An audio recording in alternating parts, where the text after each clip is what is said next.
Hello! Gusto natin mag-ipon, gusto natin mag-invest, pero kulang sa budget.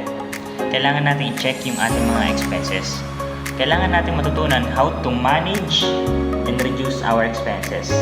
Halimbawa na lang kung mahilig kang bumili ng soft drinks o kaya bottled water. So magkano siya? Let's say 20 pesos. So kung ginagawa natin siya twice a day, so 60 pesos. Sa isang buwan, meron tayong monthly cost of 1,200 and annual cost of 14,400.